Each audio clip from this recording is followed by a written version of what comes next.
हमारे इस channel DJ Balkrishna entertainment official को लाल बटन दबाकर सब्सक्राइब करें और साथ में घंटी के निशान को दबाना ना भूलें ताकि सभी नए ऑडियो वीडियो आप तक तुरंत पहुंचे। बिल्कुल शाम में अदबे गोटा छी पर कहल जाय छे जे एक बिहारी 100 पर भारी पर एकटा बहुत गोटा पैसा खर्च करके अपन शक्ति दिखावे कहै छै रे जान अभी जाई हाथ धारा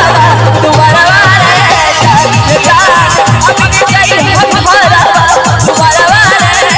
कह के रखिया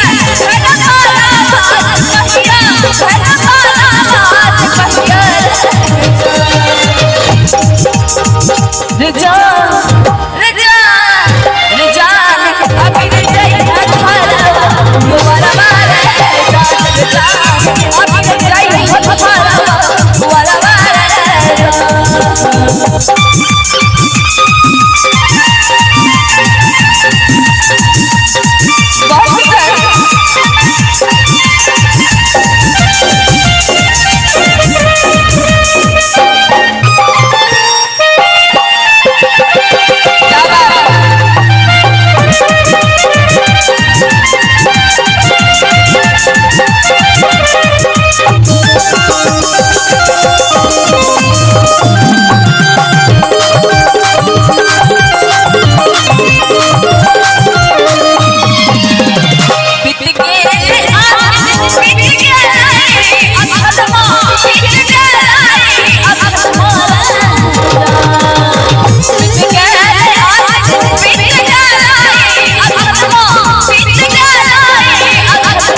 चाहत जे हमर माय बहिन सब ओते से कनी एक बेर थपड़ी से आशीर्वाद द दियो बरुआ के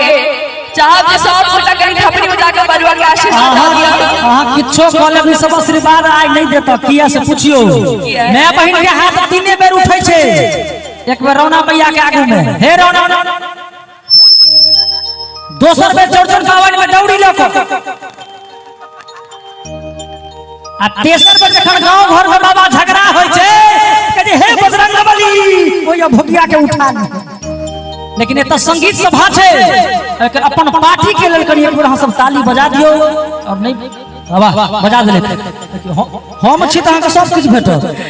देखियो तखन से हिनकर सब के पार्टी तो बहुत छथिन पर हमर पार्टी सब लुकायल हमर सब के पार्टी ओहिना घिरायल रहै छै सब चार्ज कनी नारी शक्ति के नैया नहीं डूबे सब गोटा कनी तफरी बजा के ना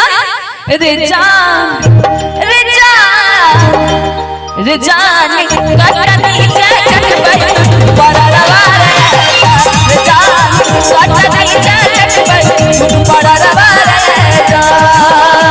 कह के रखिया हेलो कहिया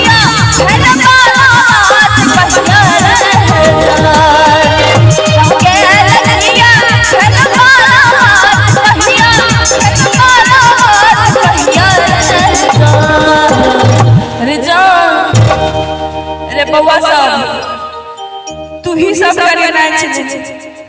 रे जान अभी जाई हाथ धारा दोबारा वाले रे जान